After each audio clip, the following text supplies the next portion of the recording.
tarde a todos vocês que estarão conosco. Vamos dar aqui alguns instantes para que comece a ser notificado, as pessoas possam ser notificadas, o Facebook comece a estar notificando as pessoas. Boa tarde, mais uma vez, a paz do Senhor Jesus. Fazemos aquela nossa breve oração como de praxe. Senhor Deus, muito obrigado por ter nos dado graça de estarmos aqui vivos.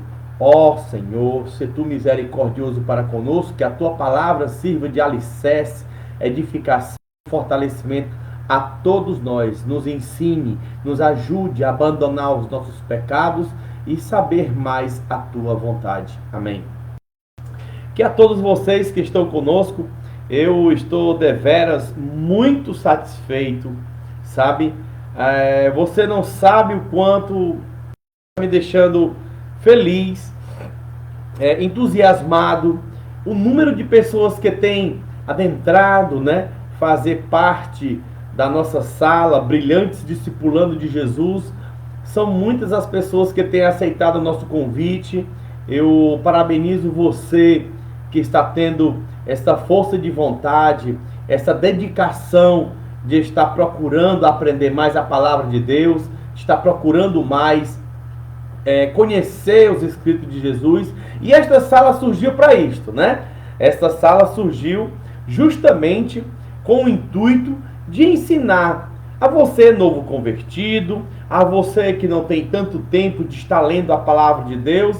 Nós somos pessoas que têm um chamado.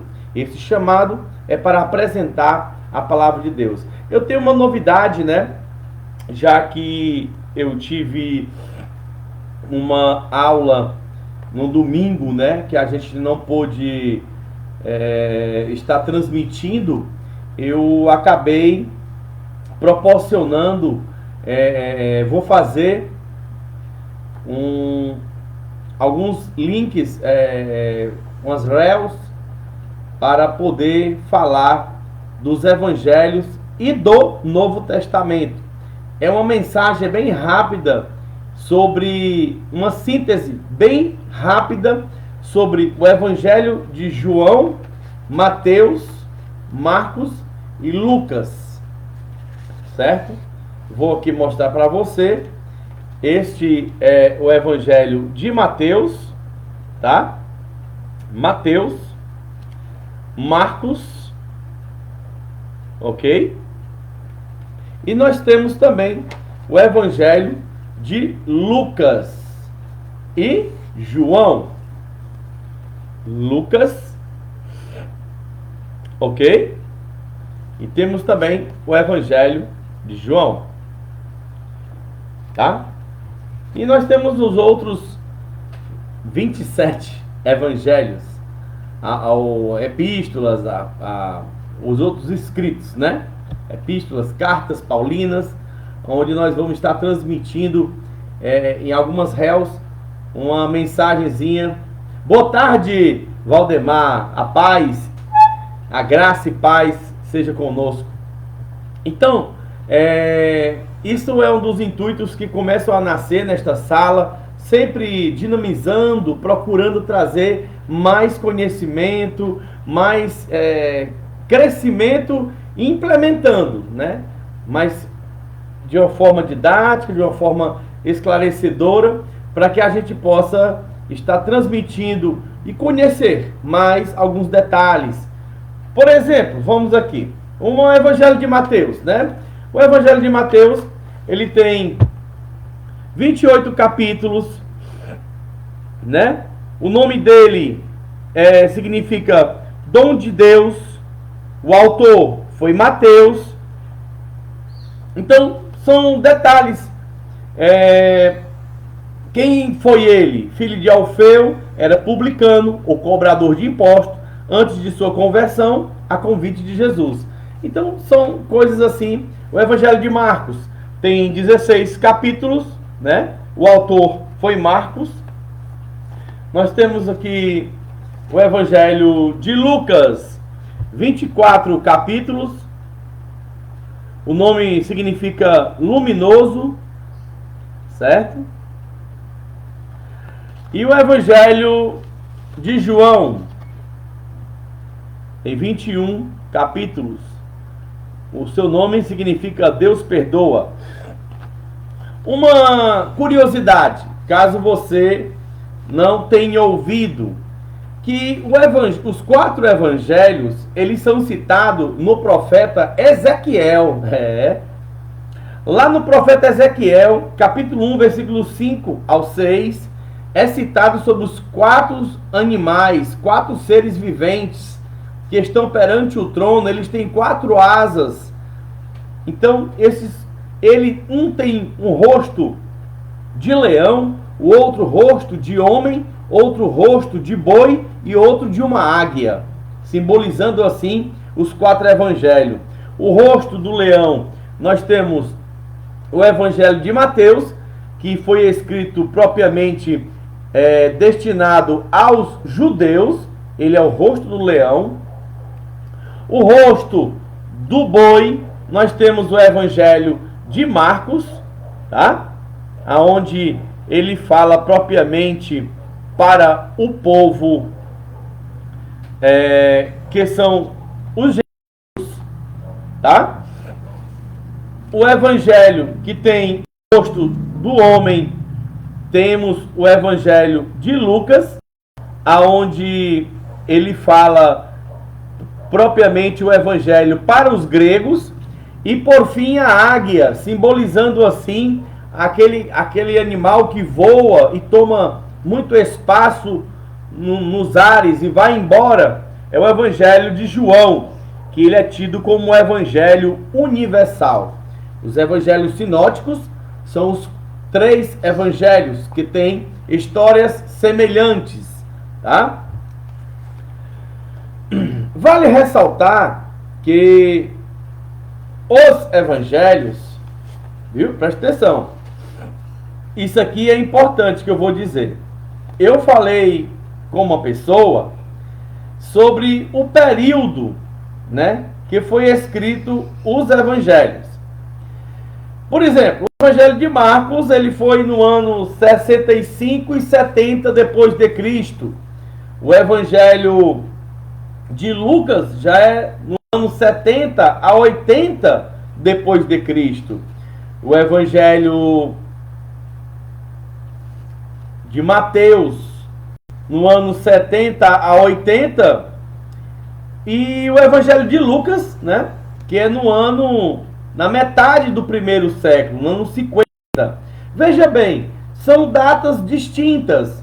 Aqui, para você ficar sabendo, o evangelho, ele não foi escrito assim, copia e cola, né? Ah, isso aqui o cara pegou a mesma historinha e saiu ali escrevendo. Não é bem assim, sabe? O relato que eles falaram no evangelho de Lucas, de João, no evangelho de Mateus e Marcos, foi cada qual pegou ali a sua história e saiu descrevendo. Esta coincidência, vale salientar, esta coincidência dos evangelhos se dá a inspiração do Espírito Santo de Deus. Quando eles, em lugares diferentes, em momentos diferentes, alguns estavam presos, fugindo em ilhas distantes, e eles começaram a escrever relatos. Também devemos salientar que naquela época não havia esta facilidade que nós temos hoje de ter livros, como eu tenho aqui, né? Escritos, caderno, papel e caneta para poder você escrever. Um livro, um pergaminho que você tivesse para você passar a escrever, custava caro. Era muito difícil. Então, para que você pudesse escrever uma história relatando o acontecimento do Messias Salvador, isto custava muito caro. Você tinha que contratar pessoas, escribas, para que eles pudessem estar ali aos seus pés, ouvindo o que você estava falando, porque a maioria das pessoas eram indoutas, não tinham o conhecimento da escrita. Esse conhecimento da escrita como eu já outrora já havia falado, era semelhante aos escrivãos de cartório. Somente os escrivãos de cartório é que têm a responsabilidade de fazer as transferências de compra e venda de algum terreno, não é?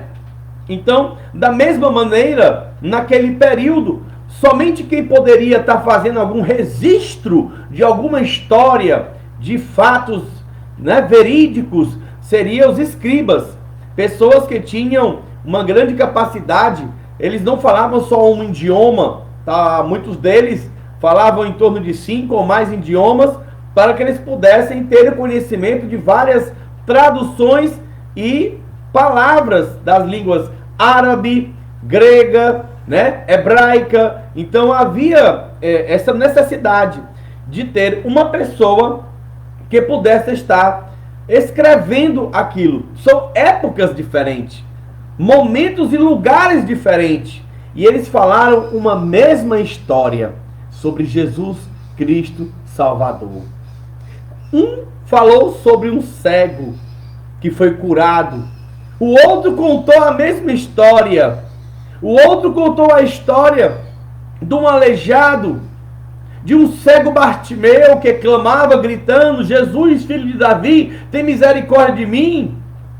Então, existem algumas histórias peculiares que não se repetem em outros evangelhos, mas não diferem da pessoa de Cristo, do seu poder de cura, libertação e a transmissão da sua palavra. Ficou bem claro? Então, os evangelhos sinóticos, eles têm essa identificação semelhantes, mas eu queria enfatizar isto: são escritos em lugares diferentes, momentos diferentes, mas contêm a mesma essência, o mesmo propósito, né? Transmitir a palavra salvífica de Cristo Jesus. Ele tem o mesmo propósito de falar da salvação deste homem que veio para os judeus, deste homem que veio para os gregos, deste homem que veio para os gentios e deste homem que veio para o evangelho universal. Assim, fazendo os 4 evangelhos. Por que não é 5 evangelhos? Porque desde muito tempo o profeta Jeremias, nós podemos aqui verificar a data que o profeta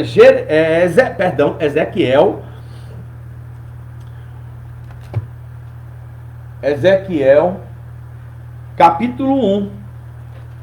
Ezequiel, no seu capítulo 1, ele profetizou aproximadamente em 595 antes de Cristo. Muito tempo, não é? Pois é. E bem no início do seu livro, o profeta, ele fala os seres viventes e a glória do Senhor. No versículo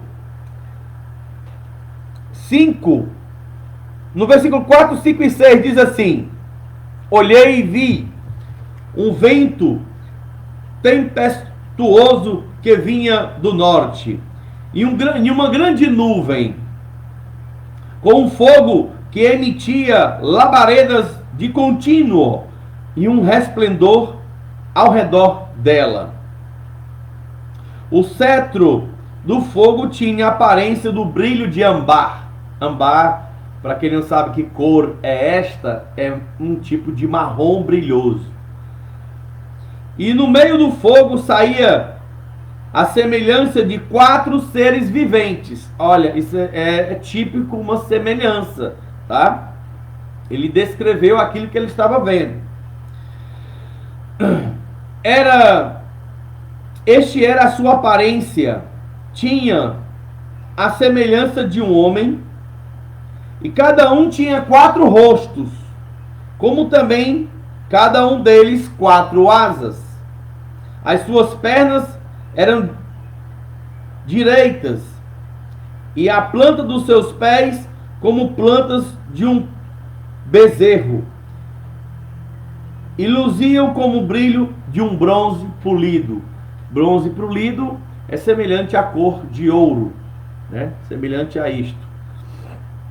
Bem, pessoal, aqui você vê essa revelação do profeta, muito considerado, que falava a respeito de 4 seres viventes, né? Esses 4 seres viventes se desemboca na pessoa dos 4 evangelhos, aonde havia Cristo, que teve os seus apóstolos, e depois, ao longo de sua história, começaram a registrar os fatos e os acontecimentos.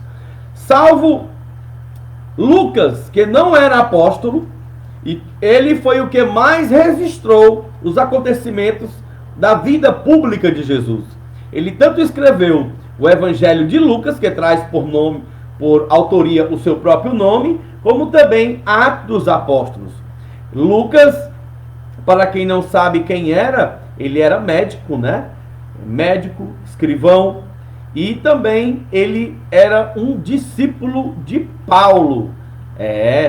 Lucas, ele foi convertido pela pregação do apóstolo Paulo. Maravilhoso, né, irmãos, esse conhecimento? A gente trazer essas novidades. Bem, pessoal, vamos aqui. Qual era o tema da aula passada?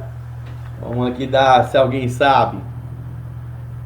Nós falamos sobre o ministério de Jesus. Olha, pessoal, nós já tivemos da primeira aula até a quinta. Vamos lá, para você poder me acompanhar e você poder ver comigo. A primeira aula, nós tivemos esta aula que fala a necessidade humana e o problema do pecado. Na segunda aula, nós tivemos o fracasso de Israel em representar o reino de Deus. E na terceira, quem é Jesus? Aí nós tivemos a quarta aula, o caráter de Jesus.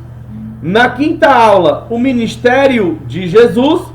E nesta sexta aula, nós vamos falar sobre o novo mandamento. Ok? Sejam todos bem-vindos, a todos que está conosco. Vamos aqui confirmar a presença do nosso Valdemar, que falou aqui conosco. Boa tarde. Nós temos também Leda Maria Vasconcelos. Olha só, pessoal, que coisa maravilhosa. Nós estamos aqui com uma anciã, né? Uma pessoa muito respeitada nessa cidade. Ela tem 87 anos e está ligada conosco aqui também nesta live. Nosso amigo Paulo Rossi, seja bem-vindo. A paz do Senhor para todos. Muito bem. E a Leda Maria, né? A minha avó, para vocês ficarem sabendo quem é, ela colocou aqui, ó, paz do Senhor e boa tarde a todos. Estamos aqui na casa da vovó Leda, acompanhando estes aprendizados. É isso aí. Bem, pessoal, é muito bom estar com todos vocês neste momento desta live, tá? Então, vamos aqui para a nossa chamada. E como eu já havia falado, o Paulo Rossi está em Tapipoca. Eita! Olha, Paulo Rossi, eu quero dizer para você o seguinte. Eu estava vendo aqui os nossos alunos, tá? E na sala Brilhantes Discipulando de Jesus, esta sala tremenda, ela está, sabe aonde? Lá na África. Pois é, nós temos aqui o pastor Melo Verniz. Ele está conosco lá na África, nos acompanhando, e tem pessoas em todos os estados aonde nós estamos alcançando. Que Deus abençoe a todos e sejam ricamente abençoados em nome de Jesus. Que aqui nós possamos ter o momento da transmissão da palavra de Deus, dos ensinamentos, porque este é o nosso propósito, tá bom? Vamos para a chamada? Como de praxe, até o momento, nós tivemos aqui um grande aumento de pessoas. A nossa sala está com 44 pessoas presentes, né, na sala. Olha só também quem acabou de mandar a paz do Senhor. A paz do Senhor, palavra abençoada. A nossa minha querida irmã Simone Souza. Sejam bem-vindos a todos, tá bom? Vamos lá, pessoal, essa chamada rapidinho. Vou começar por ele, a lista aqui. É o pastor Melo Verniz, certo? É Gildo Cunha, Jânio Ferreira,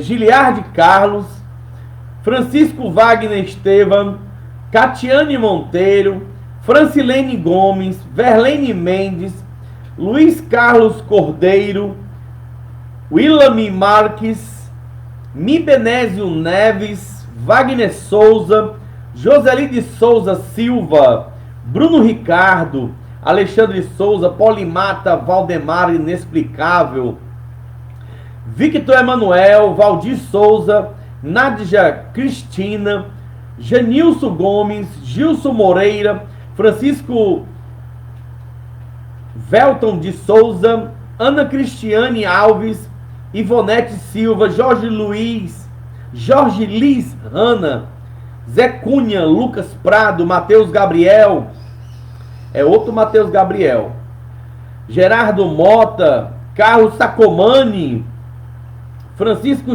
José, Valdemar Pereira, Milena Ferreira Reis, Gerson Diogo Cunha, Bené Martins, Marcela Gaspar, Fátima Maria, João Paulo Costa, Valdemar Fernandes, Marcelo Gabriel, esse aqui é o cascudo, Marcélia Carvalho, Neudiane Félix, minha esposa, Rodrigo Moreira, Odair Nascimento. São estes os alunos da sala Brilhantes Discipulando de Jesus. Que Deus abençoe a todos.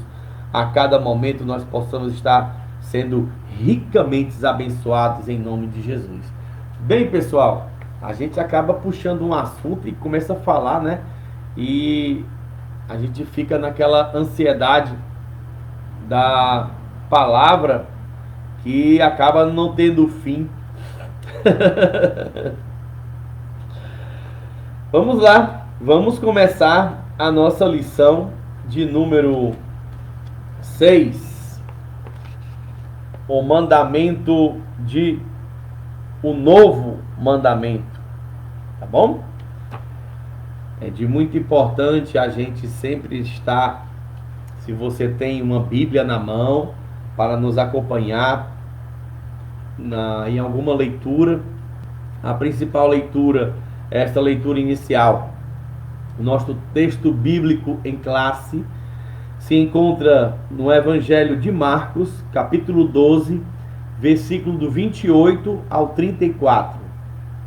30 segundos para você poder abrir a sua Bíblia no Evangelho de Marcos.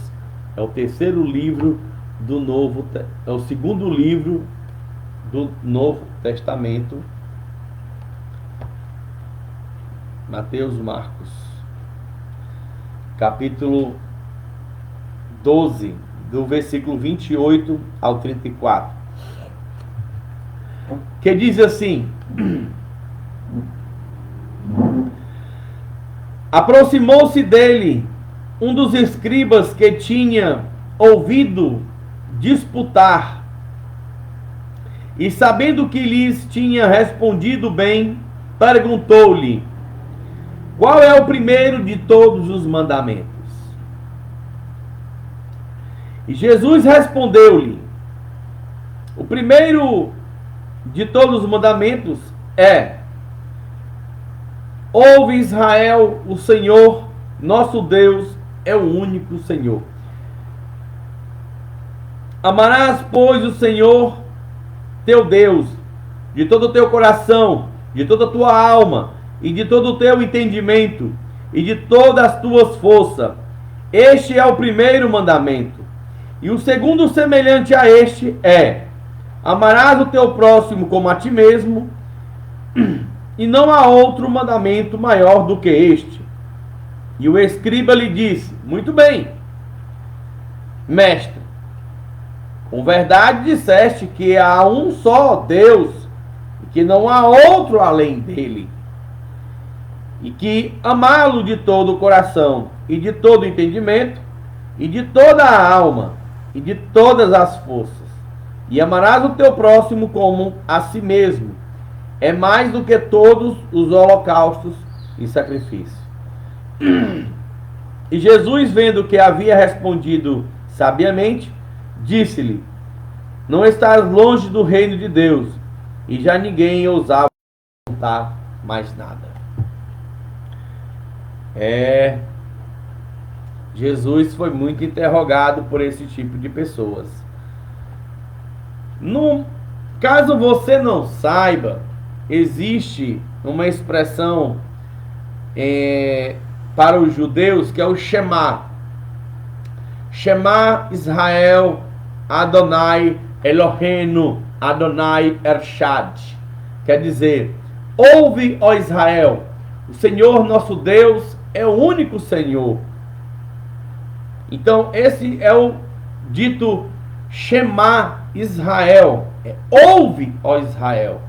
Eita, menina, acabou de chegar aqui nosso Canela de Fogo, Giliardi. Seja bem-vindo aí, meu amigo. Em nome de Jesus.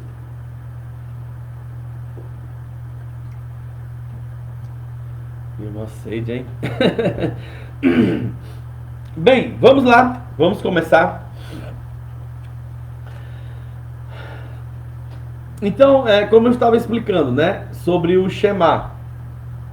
Ele é uma transmissão que é falada perante todos os judeus quando eles têm o interesse de citar o maior mandamento.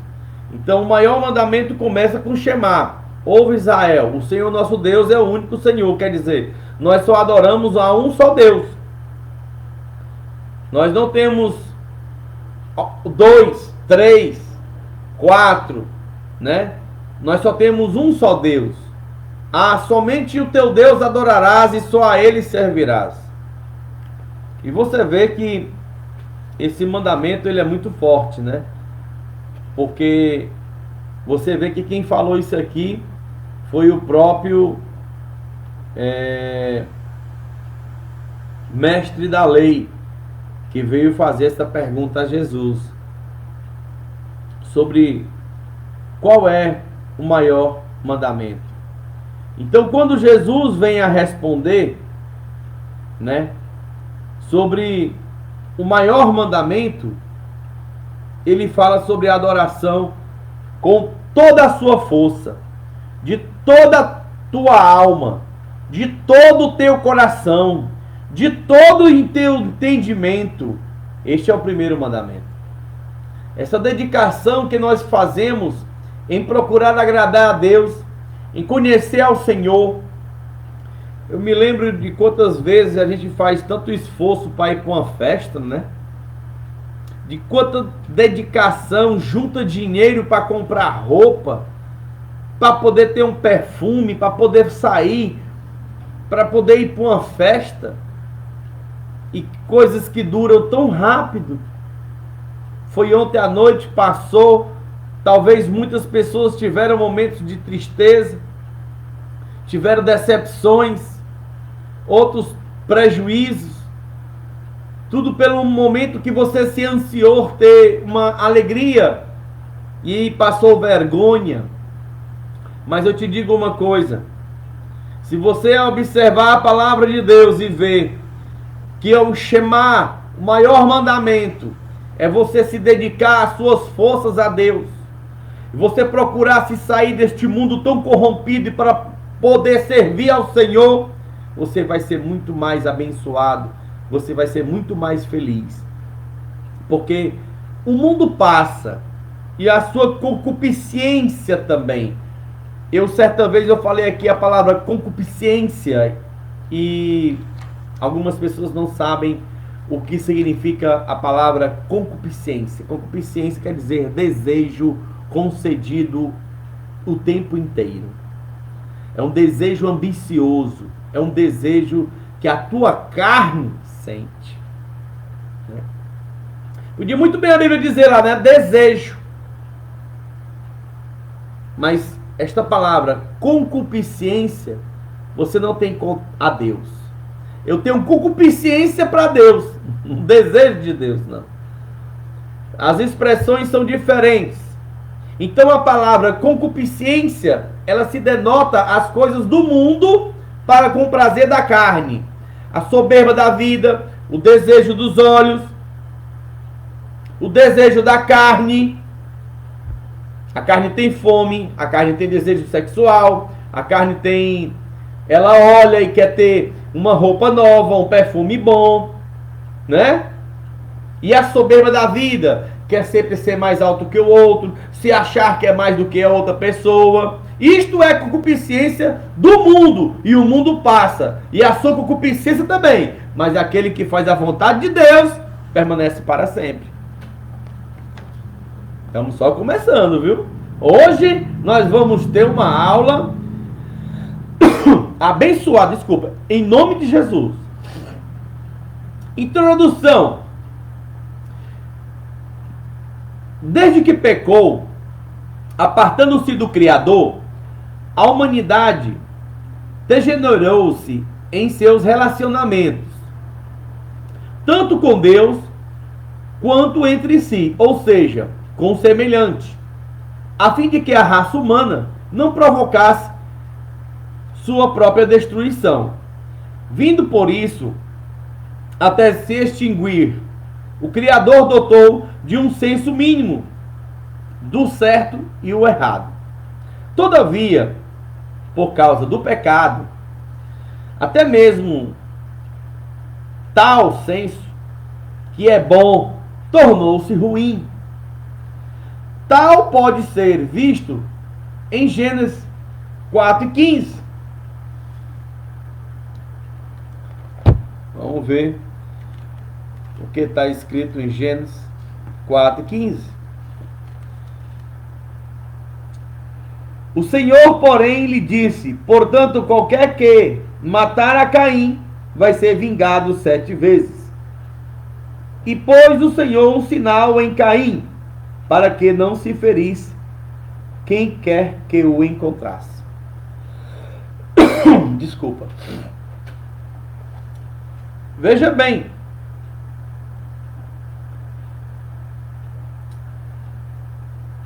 Quando Deus disse que quem matar Caim sofreria muito mais, com isso o Criador tinha em vista garantir de alguma forma as condições mínimas de convivência em sociedade, preservando-a da completa desordem. Infelizmente, a humanidade degenerou-se por completo, mas Deus tinha um plano de formar um povo que pudesse servir de exemplo às demais nações. Tal plano iniciou-se com o chamado de Abraão e culminou-se com o Evangelho de Jesus Cristo. É sobre isso que vamos estudar na lição de hoje. Se você está com a sua Bíblia, abre em Gálatas, capítulo 4, versículo 3 ao 6. O chamado de Abraão está escrito em Gênesis, capítulo 12, o versículo 1, que diz: ora, o Senhor disse a Abraão: sai da tua terra, da tua parentela, da casa de teu pai, para a terra que eu te mostrarei. Versículo 2 e 3: farei de ti uma grande nação, e te abençoarei, e te engrandecerei o nome, e tu serás uma bênção. Abençoará os que te abençoarem, e amaldiçoarei os que te amaldiçoarem. Em ti serão benditas todas as famílias da terra. Bem, aqui está falando que o chamado de Abraão também foi introduzido a ele o Evangelho.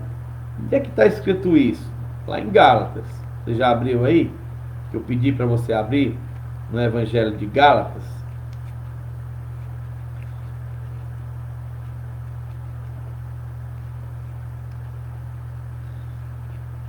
Gálatas, capítulo 4, versículo do 3 ao 6, diz assim: assim, também nós, quando éramos meninos, estávamos reduzidos à servidão, debaixo dos rudimentos do mundo. Mas vindo a plenitude dos tempos, Deus enviou o seu Filho, nascido de mulher, nascido sobre a lei, para resgatar o que estavam debaixo da lei, a fim de que recebermos a adoção, pois que sois filhos, Deus enviou os nossos corações e o Espírito do seu Filho que clama, Abba, Pai.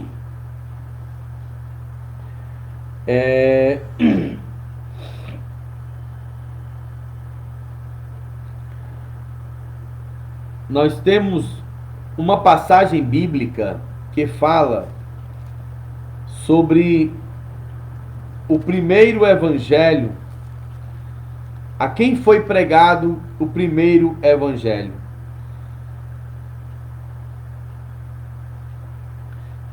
Vamos aqui verificar no livro de Gálatas,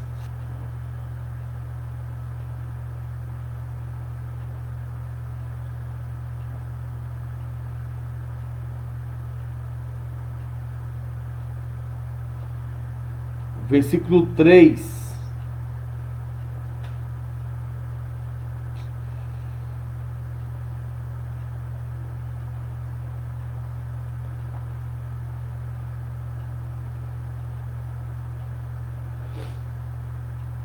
Versículo 8. Ora, tendo a Escritura previsto que Deus havia de justificar pela fé os gentios, anunciou primeiro o evangelho a Abraão, dizendo: em ti serão benditas todas as nações. Então veja bem, se o Senhor, ele teve um propósito de chamar um homem para que através dele fossem benditas as nações da terra, ele proporcionou um chamado. Um chamado não tão somente foi que ele saísse da sua terra, da sua parentela, mas para que ele fosse bendito. Porque a palavra de Deus diz claramente, a Escritura havia previsto que Deus havia de justificar pela fé os gentios. Há muitas disputas hoje em dia a respeito dos gentios e do povo judeu, né, sobre a lei e a graça. Para ficarmos claros sobre esse assunto, Abraão era gentil. Quer dizer, gentil, ele não fazia parte do povo de Deus, né? Ele não fazia parte, ainda nem existia, digamos assim, os judeus, tá? Então Abraão, ele é da terra de Ur dos Caldeus, lá na Mesopotâmia, de uma terra lá perto do Oceano Meridional, entendeu? Então é um lugar bem distante, até a terra prometida, que foi o local aonde Deus havia mandado ele ir. E para que você saiba que lugar foi esse, é justamente ali, naquela cúpula dourada, desculpa, no Monte Al-Aqsa, né? Onde próximo à Mesquita de Omar, lá onde tem aquela cúpula de ouro que é em Jerusalém, lá dentro, ali é um monte aonde Abraão foi sacrificar o seu filho Isaque ao mandado de Deus, que no momento que ele levantou o cutelo para poder ferir o garoto em sacrifício, bradou o anjo dizendo: Abraão, não levante a mão sobre a criança, né? O impediu para que ele não fizesse aquela ação, porque ele estava sendo provado a sua fé. E assim também semelhante nós, né? Somos provados a nossa fé. Então naquele momento, Aquele lugar, melhor falando, onde está aquela cúpula de ouro, é justamente o lugar aonde Abraão levou seu filho para sacrificar. E ele morava justamente em Jerusalém, né? Dentro daquele território era onde Abraão morava, aonde logo mais veio ter os seus filhos, os 12 filhos de Abraão. Não, 12 filhos de Abraão não. Abraão teve Isaac. Depois de Isaac teve Jacó. E de Jacó vem as 12 tribos de Israel, né? Que um dos filhos foi vendido para o Egito. E Jacó, com muito tempo depois, teve que mandar os seus filhos comprar mantimento, onde eles foram na terra do Egito, que havia mantimento de alimento, grãos para poder fazer comida, porque estava uma grande fome naquela região. E quem chegando lá, os seus filhos, quem é que estava lá coordenando, né, administrando e, melhor falando, governando? Era José, o filho a quem os irmãos haviam vendido. Então essa história é muito linda, né? Essas coisas da Bíblia são algo muito magnífico. E aí vem a história do período aonde José traz os seus irmãos para morarem com ele, né? O seu pai, todo mundo vem, e os seus 11 irmãos. E a partir dali, eles trazem as suas famílias, começam a viver um longo período no Egito. E depois de um certo tempo, aquele faraó vem a morrer. Outros faraós também, José, vem a morrer. Muito tempo se passa, até o momento que o povo de Israel, né, o povo judeu, cresceram em tamanho que eles começaram a se preocupar, que é justamente o desenrolar da história, que começa a história de Moisés, que vem ali a partir daquele momento que o povo de Israel está escravo no Egito, sofrendo pela mão do povo de Israel. Sofrendo pela mão do povo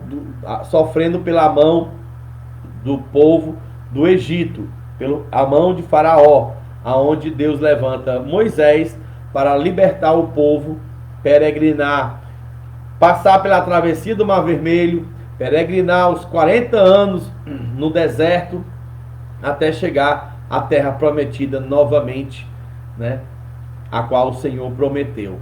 Então, desde então, esse é o desenrolar da história. E sobre os mandamentos, que foi entregue a quem? A Moisés. Então vamos lá falar desse homem. Olha, pessoal, nós vamos falar agora sobre o Decálogo. Eu vou aqui ler, né, o desenrolar da lição, mas eu quero deixar uma coisa bem clara para você. Esta palavra decálogo, ela quer dizer 10. Esta palavra não tem na Bíblia, tá? Decálogo, né? Então, assim, Ezequias Soares é um professor, doutor de teologia, e ele comenta sobre estas questões dos 10 mandamentos, que não temos a certeza de que os 10 mandamentos sejam o que foi escrito nas duas tábuas, 5 numa tábua e 5 na outra. Há possibilidade destes mandamentos serem muito mais, tá? Não obrigatoriamente serem 10, porque a Bíblia Sagrada, tanto no seu hebraico, tá, como algumas expressões no Novo Testamento, não se encontra a palavra decálogo, que é conotando que são 10 mandamentos que o Senhor deixou, tá? Então, quando se refere a mandamentos, ele se refere há muitos mandamentos que o Senhor nos proporcionou, mas nós sabemos que é de nosso conhecimento que no capítulo 20 de Êxodo nós temos ali o início dos 10 mandamentos, tá? Desculpa. Então vamos lá, pessoal. Decálogo. Ponto 1. Israel, eu vou preparar aqui a Bíblia, porque na hora que tiver algum versículo para ler, irmãos, nós vamos, como eu já tenho prometido, eu não posso faltar. Polimata Valdemar. Disse Jesus: um novo mandamento lhe dou.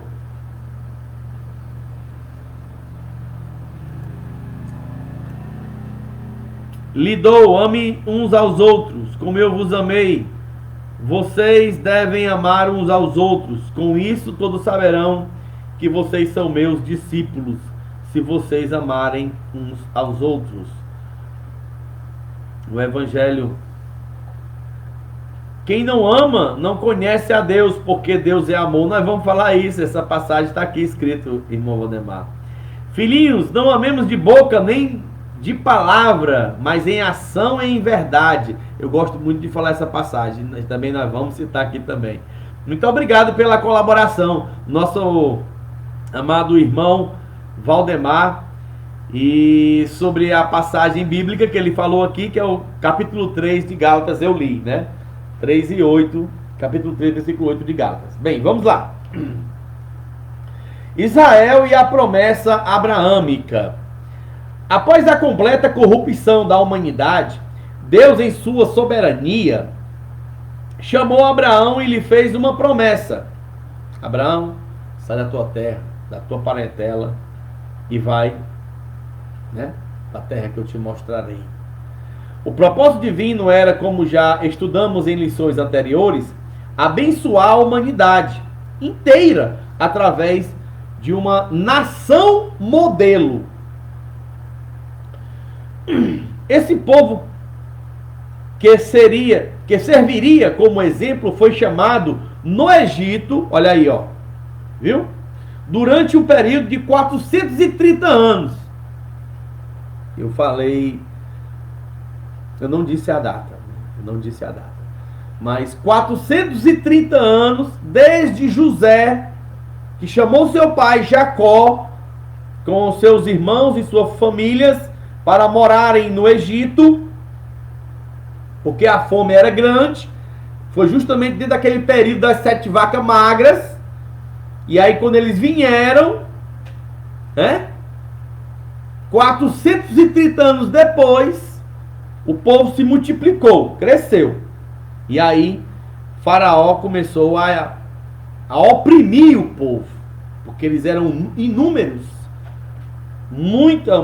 milhões. Então, se nós pudermos falar aqui um pouco, é semelhante, digamos assim, o descobrimento do Brasil, né? O Brasil tem 500 anos. Então, vamos tirar mais ou menos por este período. Descobrimento do Brasil foi justamente quando José trouxe sua família, 11 irmãos e suas mulheres, para morar no Egito, para morar no Brasil, digamos. E dali ele se multiplicou em 1 milhão de pessoas, né? Quando vieram para o Brasil, digamos aí por baixo, coloque aí mesmo 100 pessoas. Hoje nós estamos com quantos? A população, 250 milhões de habitantes. No Brasil, aproximadamente 260 milhões, né? Teve até um vídeo do Nicolas Ferreira que está com 320 milhões de visualizações, e as pessoas estavam perguntando: o que está acontecendo se o Brasil não tem nem 300 milhões?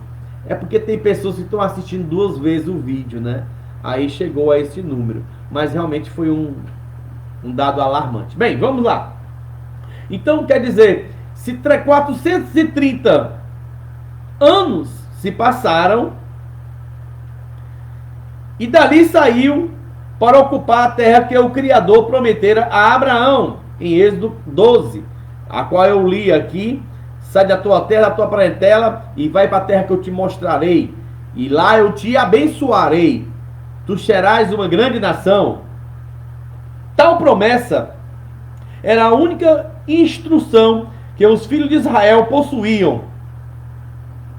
Quando a questão de regras, esse povo tinha apenas uma a observar. Esse povo tinha apenas uma a observar, que era a circuncisão. Capítulo 17.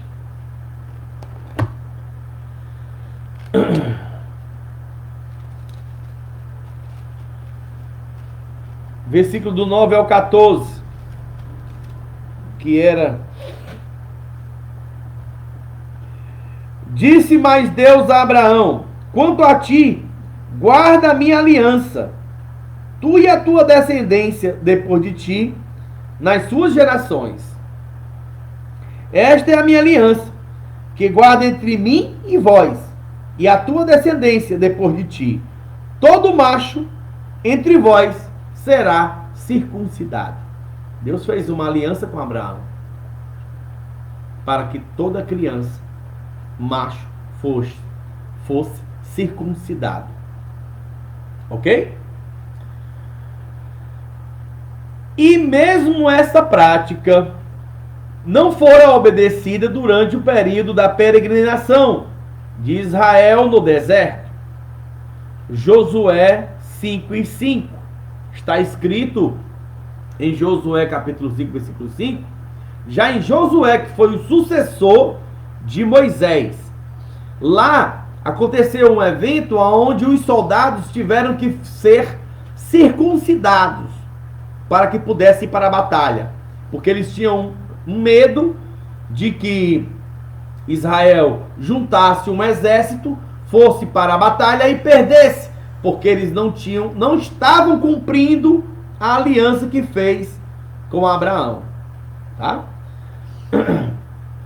Assim, pode-se deduzir que a cultura egípcia era praticamente a cultura de Israel. Daí o porquê de as constantes recaídas do povo escolhido ao longo de 40 anos de peregrinação. Bem, isso é fato. O que é fato, irmão Gustavo? O povo estava no Egito 430 anos. Dentro desse período no Egito, costumes,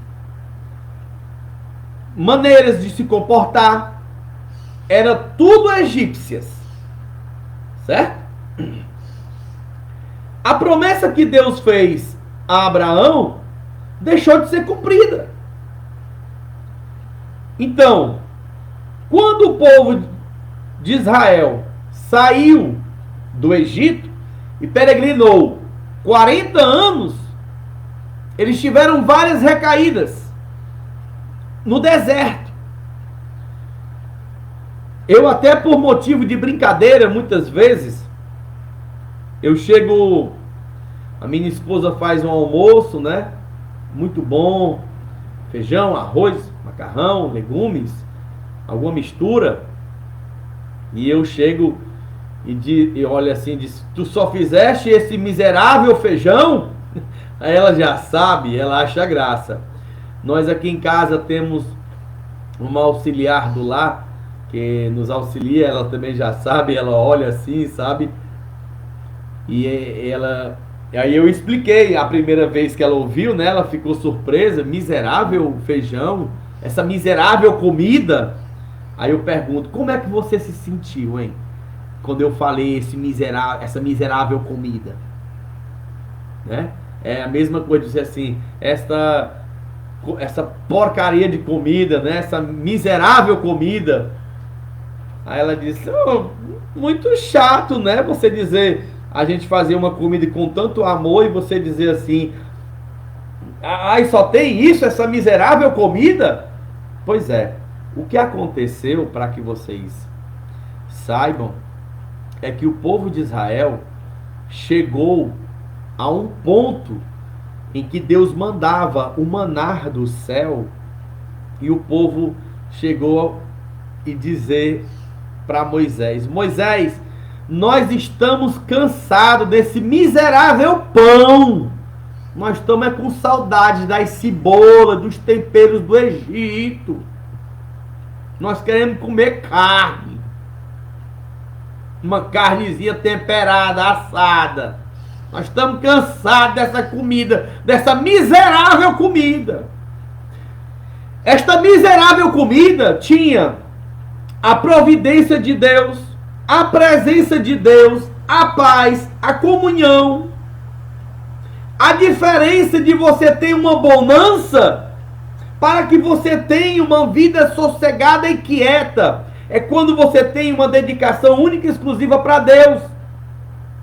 Aquele ditado que diz, muitas vezes você acaba tendo dinheiro para comprar uma casa, mas você não compra um lar. Você tem dinheiro para comprar uma cama, mas não compra o sono. São coisas assim. Tem dinheiro para comprar remédios, cirurgias, mas não compra a sua saúde. Então veja bem essa questão sobre o que é ter a proteção divina com Deus. Você ter a proteção de Deus não quer dizer que você vai estar em bonança. Aqui eu estou contrapondo essa teologia da prosperidade que diz que se você não é dizimista, você vive na miséria. Olha, a vida com Deus não depende do seu dízimo. A sua vida com Deus não depende da sua circuncisão. A sua vida íntima com Deus não depende de você guardar o sábado. A sua vida íntima com Deus não depende de algum voto que você fez. A sua vida íntima com Deus, ela só depende se você tem a Jesus na sua vida. De toda a tua força, de todo o teu entendimento, de toda a tua alma, de todo o teu coração. Em Provérbios está escrito: entrega, filho meu, o teu coração. Porque Deus amou o mundo de uma tal maneira que Ele deu seu único filho, para que todo aquele que nele crê não pereça, mas tenha a vida eterna. Jesus também disse, passagens semelhantes que nós falamos aqui: vinde a mim, vós que estáis cansado, oprimido, sobrecarregado, e eu vos aliviarei. Tomai sobre vós o meu jugo, e aprendei de mim, que sou manso e humilde, porque encontrareis descansos para vossas almas, porque o meu jugo é suave e meu fardo é leve. Olha, eu acho essa passagem tremenda. Quando fala sobre o fardo leve, você já parou para pensar que tem pessoas que estão trabalhando, fazendo muitas coisas para agradar a Deus, se sacrificando para poder agradar a Deus, e o Senhor quer tão pouco? Sabe o que o Senhor quer de ti? A fé. Tu quer ser justificado com Deus? Tenha fé no Senhor Jesus, será salvo tu e a tua família. Só isso, meu amigo. Não tem outra. Tenha fé no Senhor Jesus e será salvo tu e a tua família. Ah, mas eu não guardei o sábado, eu não dei o dízimo, eu não fiz isso, eu não sou circuncidado, eu não faço parte da família de Israel. Que é isso? Onde é que está escrito isso? O que o Senhor quer de você? Qual é o propósito de Deus para a tua vida, da humanidade inteira? Começou lá em Abraão, que não existia ainda Jesus. Qual era o propósito? Em 1898 a.C., Quando Deus muda o nome de Abraão, de Abrão para Abraão, a fé. Abraão teve fé em Deus, está escrito em Gálatas, lá no capítulo 2. Abraão teve fé em Deus e isto foi imputado como justiça. Entendeu? Esse é o propósito.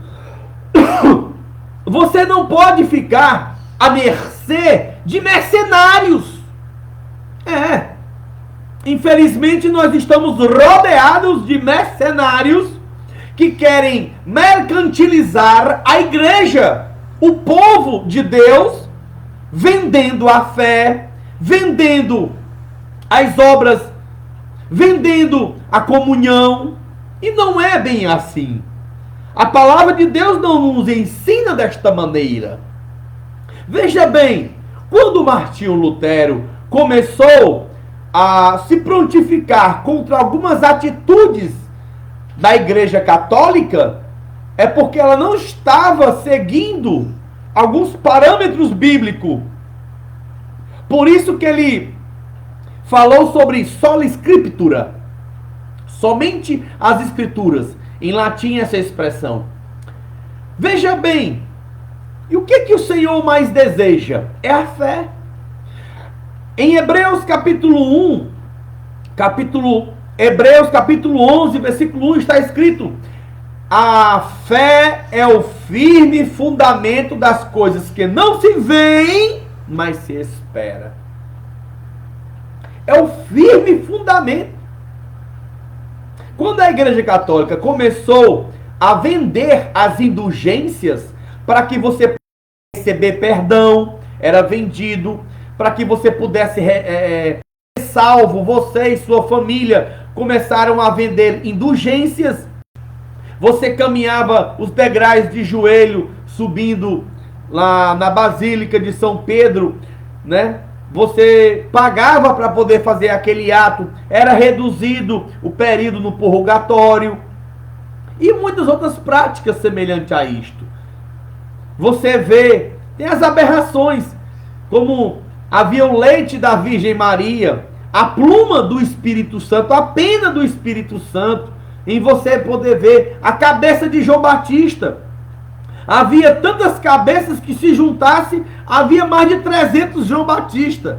Então, eram práticas apenas para ganhar dinheiro. E hoje, meus irmãos, o que está hoje? O que mudou hoje? Igrejas evangélicas que fazem mercado, mercantilismo. A Bíblia diz em 1 Timóteo que muitos de vós serão feitos negócio. Farão de vós negócio. Mercado. Jesus fez um chicote e expulsou os mercadores e cobradores de impostos de dentro do templo. Para que isto? Era para que houvesse ordem na casa de Deus. Porque o Senhor não veio buscar aquele que dá mais. O Senhor não vem buscar aquele que faz mais voto. O Senhor não vem buscar aquele que faz o maior propósito, o mais jejum. O Senhor veio buscar e salvar o que se havia perdido. O Senhor está preocupado é com aquele que está sem esperança, aquele que está levando um fardo pesado. É neste momento que a salvação começa a nascer dentro de você. É nesse momento que a salvação começa a ganhar sentido e noção deste novo mandamento que nós vamos aprender. É diante disto a qual nós estamos aqui tentando passar esta mensagem. É este evangelho que salva. É a mensagem salvífica. A mensagem salvífica é a mensagem do evangelho que salva e vivifica. Glória a Deus. A lei de Deus, sendo essa a realidade de Israel, Deus então promulgou a sua lei para que assim o povo tivesse uma formação. Os 10 mandamentos ou decálogo, Como eu já falei anteriormente, essa expressão não está escrita na palavra de Deus, tá bom? Os 10 mandamentos ou decálogo, diferentemente do que se imagina, não foram dados pelo Criador para ser uma nova prisão do povo, né? Deus deu o ensinamento para que não fosse uma prisão. A fé, ela não pode ser vendida. A fé é uma dádiva de graça de Deus. A Bíblia diz em Tito: a graça de Deus se é manifestado, trazendo salvação a todos os homens. É de graça. Não tem preço. E ela não vai te escravizionar. Este tal de livre-arbítrio, Deus proporciona a todos nós. É você que escolhe, é você que vem. É você que precisa. Você está sentindo essa vontade de crescer dentro de você, de ter mais fé? Você quer ter mais fé? Olha, eu vou te ensinar bem simples. Primeiro, leia a Bíblia. Passe a ler o Novo Testamento. Leia mais no Novo Testamento. Comece pelos Evangelhos. Leia a Bíblia. Porque a fé, ela vem pelo ouvir. Se você pode ler, então a fé vem pelo ler. Ouvir, ler a palavra de Deus. E através da fé, que é o firme fundamento das coisas que não se veem, mas se esperam, você vai começar a ver Deus salvando os seus familiares, Deus fazendo uma obra com os seus filhos, em pessoas, e principalmente na sua vida. É onde nós queremos realmente fazer essa transformação deste novo mandamento. É na sua vida. Na verdade, não há sentido algum pensar que Deus liberta Na verdade, não há sentido algum pensar que Deus libertara os descendentes de Abraão para, na sequência, aprisioná-los novamente com mandamentos. Quer dizer, nem Deus colocou mandamentos como faziam os fariseus, que enchiam o povo de ordenanças, enchiam o povo de mandamentos, enchiam o povo de afazeres, e eles mesmos, nem só com o dedo, conseguiam mover as ordenanças e leis que eles proporcionavam para o povo. Deus não fez isso.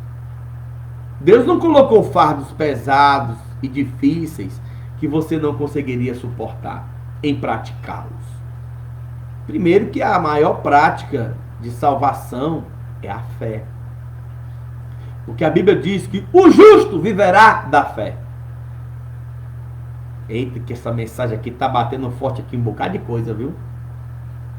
Mas é a palavra de Deus.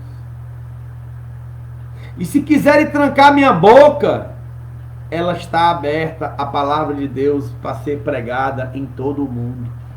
Agora, encontrar quem fala a verdade são poucos, viu?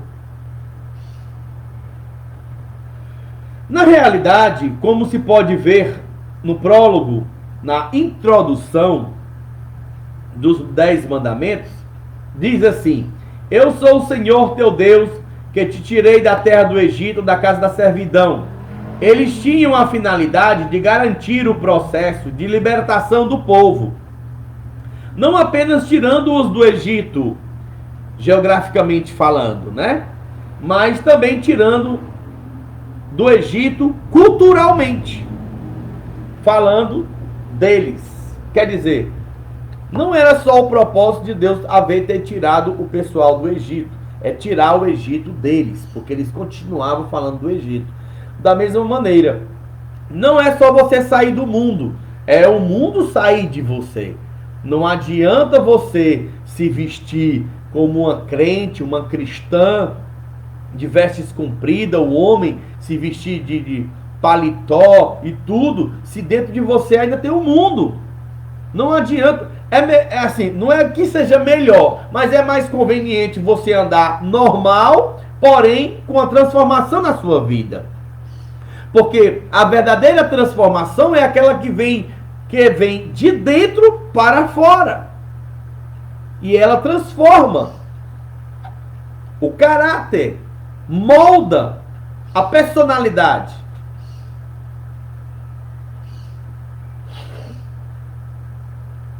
Nós temos aqui umas passagens bíblicas para nós podermos compartilhar sobre essa palavra que eu estou falando, sobre tirar do Egito, geograficamente falando, e sobre tirar o Egito. Tirar do e tirar o, culturalmente falando. Nós temos Deuteronômio, para nos compartilharmos esta palavra, capítulo 26 de Deuteronômio, versículo 1: quando tiverdes entrado na terra que o Senhor teu Deus te dá por herança, e possuíres e nela habitares, tomarás as primícias de todos os frutos do solo que colheres da terra que o Senhor teu Deus te dá. E porás num cesto e irás a um lugar que o Senhor teu Deus escolheu para ali fazer habitar o seu nome. Apresentar-te-ás ao sacerdote em exercício e lhes dirá: hoje declaro perante o Senhor Deus que entrei na terra que o Senhor prometeu aos nossos pais que nos daria. O sacerdote receberá o cesto da tua mão e porá diante do altar do Senhor teu Deus. Então protestarás perante o Senhor teu Deus e dirás: Arameu, prestes a proferir foi meu pai, que desceu ao Egito e ali peregrinou com pouca gente, porém cresceu até tornar-se nação grande, poderosa e numerosa. Então os egípcios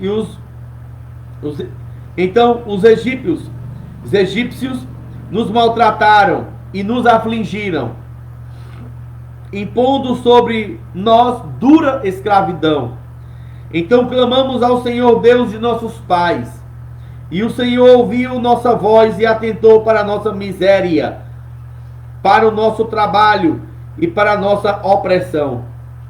E nos tirou do Egito com mão forte, com braço estendido, com grande espanto, com sinais e milagres. Ele nos trouxe a este lugar e nos deu esta terra, terra que mana leite e mel. E agora trago as primícias do fruto da terra que tu, ó Senhor, me deste. Então porás perante o Senhor teu Deus e o adorarás, e te alegrarás para todo o bem que o Senhor teu Deus tem dado a ti e a tua família, tu e o levita e o estrangeiro que está no meio de ti.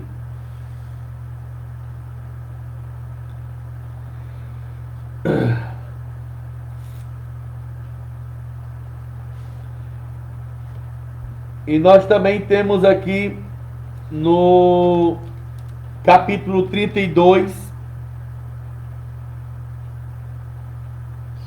versículo 52, que diz: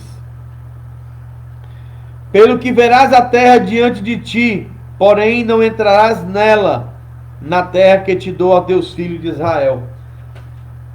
Malaquias 4:4.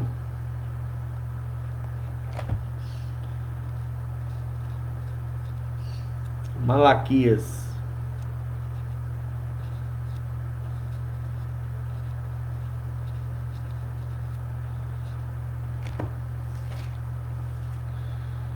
Diz assim: lembrai-vos da lei de Moisés, meu servo, a qual lhe mandei em Horebe para todo o Israel, os estatutos e os juízos. Vê bem, não são apenas 10 mandamentos, tá? Estatuto, juízo. É porque as pessoas foram ensinadas por filmes, né? Ou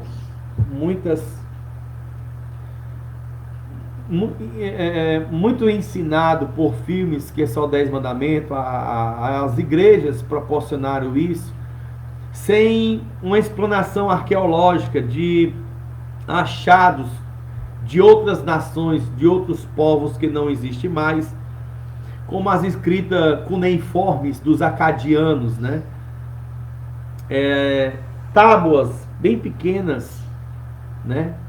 Escritas um pedacinho de barro, né? De argila queimada, de um lado e do outro tem os escritos cuneiformes, aonde você tem contrato de casamento, contrato de compra e venda de terra, e são muitas coisas escritas. Então essas tábuas dos 10 mandamentos, né, que para você melhor entender, ela pode estar contidas muitos mandamentos, ordenanças e estatutos e juízos para o povo de Deus, tá? O que se refere que não é apenas o decálogo, mas muitas ordenanças que se relacionam sobre a importância de o homem para com Deus e o homem para com seu próximo. A fim de que a raça humana não provocasse a própria destruição, o Criador dotou-nos de um senso mínimo do que é certo e o de que é errado. Olha, não precisa explicar muito, mas nós sabemos muito bem, até uma criança que tenha 5 anos de idade, ela já tem algum senso do que é certo e do que é errado, tá? Libertação e o legalismo religioso. Se, como Paulo disse, a lei é santa, o mandamento santo, justo e bom, está escrito em Romanos 7,12. Como é que em o Novo Testamento há várias referências negativas à lei? A resposta é que a finalidade da lei, que é o amor, foi abandonada. Além disso, é preciso igualmente notar que muitas vezes a lei que se referia a Jesus dizia respeito à chamada, à tradição dos anciãos, que não era o texto bíblico dos 10 mandamentos, e muito menos o Pentateuco, mas um comentário paralelo. Assim, a lei que tinha a finalidade de levar Israel a ter uma cultura diferente e acima das outras, em exemplo e atitude, acabou degenerando-se em um legalismo religioso.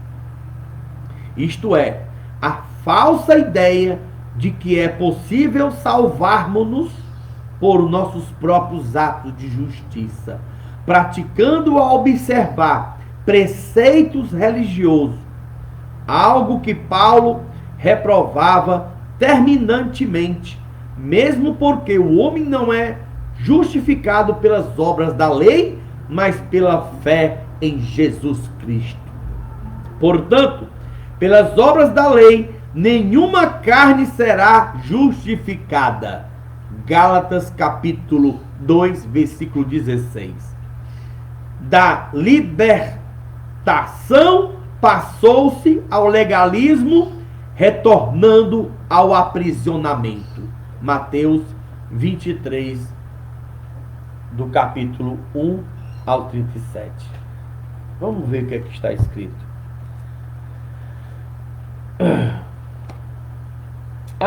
Muito bem. É justamente aquela passagem, né? Você fica dever de casa para você poder ler, do Mateus 23, do versículo 1 ao 37, que diz respeito à prática desse legalismo dos fariseus, aonde eles falavam e não cumpriam. Isto é muito, muito preocupante, porque, como eu já da outrora falei, né, muitas vezes a gente vê pessoas que falam uma coisa e não pratica, né? E a gente pega e chama essa pessoa de fariseu. E na verdade nós estamos imputando a prática de você falar uma coisa e não fazer. Porque quando você fala aquilo que você faz, né, você está mostrando o seu exemplo. Assim disse Jesus: eu vos deixei o exemplo, Amai uns aos outros, assim como eu vos amei.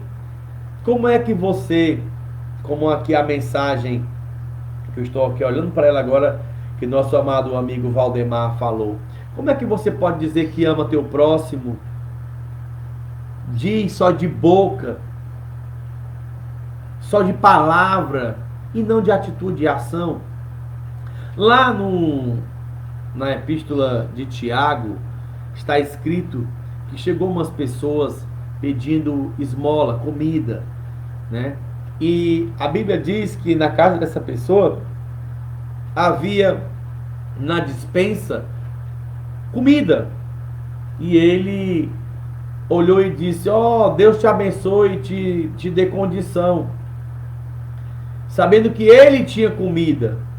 Ora, se ele vê seu irmão passar necessidade e pode ajudar e não ajuda, como é que está nele o amor de Deus?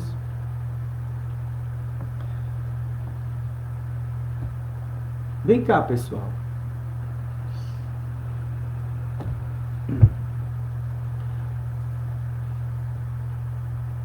Agora eu queria dirigir minha palavra para você que é líder de alguma igreja.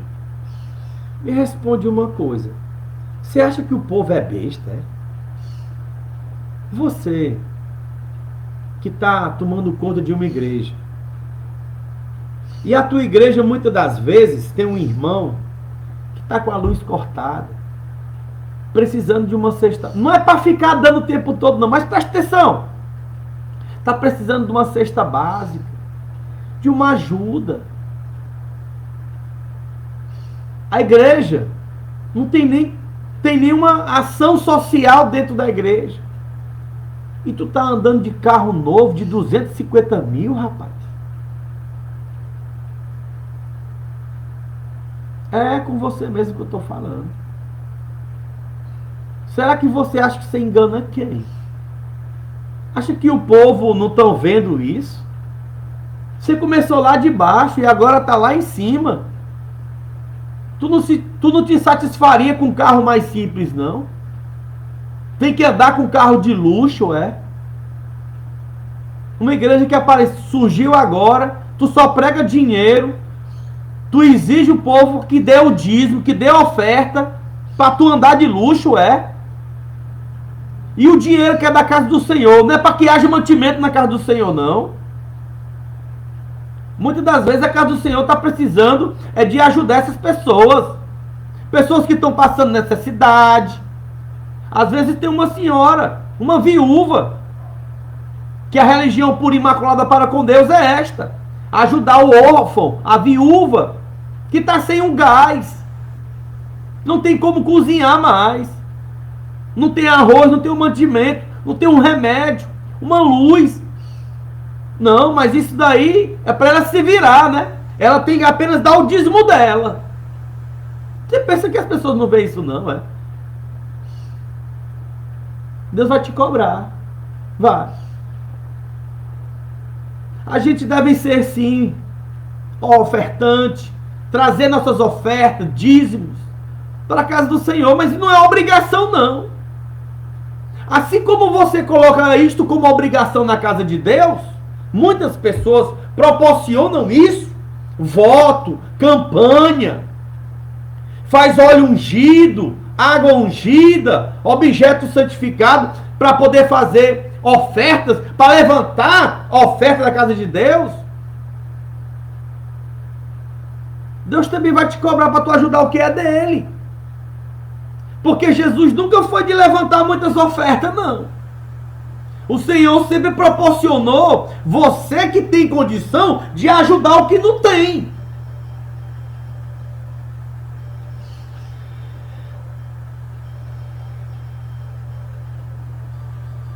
A Bíblia diz que são mercenários que se introduzem no meio do povo de Deus, querem fazer de vós negócio.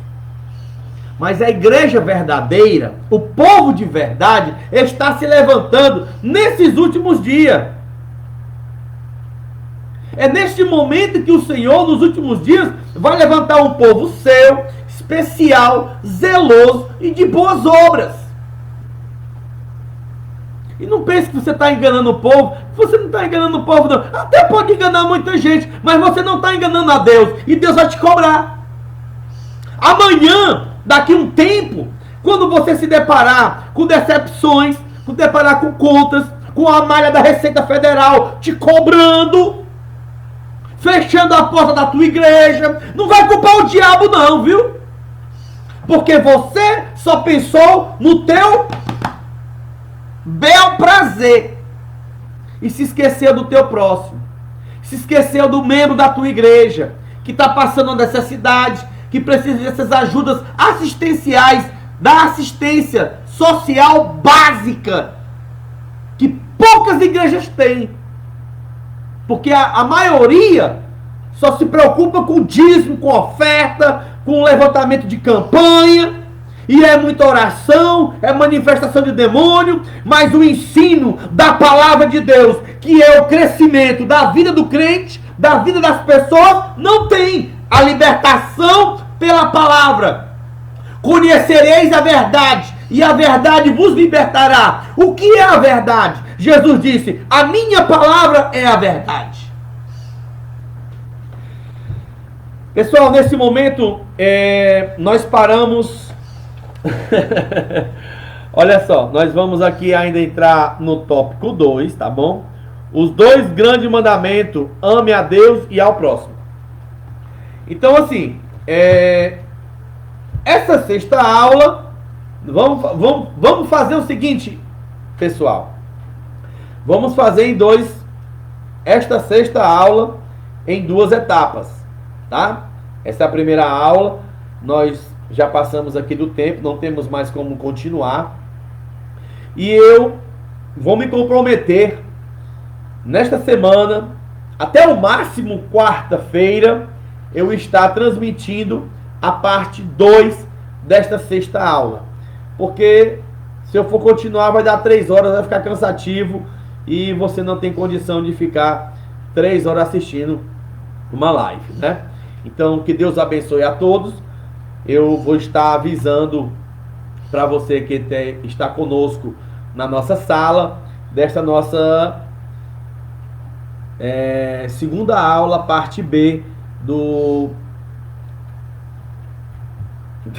da lição de número 6, novo mandamento, tá bom? Que Deus abençoe a todos, guarde a sua vida e proteja, e até mais, porque o vídeo já está longo, né, pessoal? Eu acho que você há de ver comigo, né? Então, assim, como falta aqui ainda muita coisa maravilhosa para nós estarmos falando, eu vou fazer uma segunda aula, né, até quarta-feira desta semana.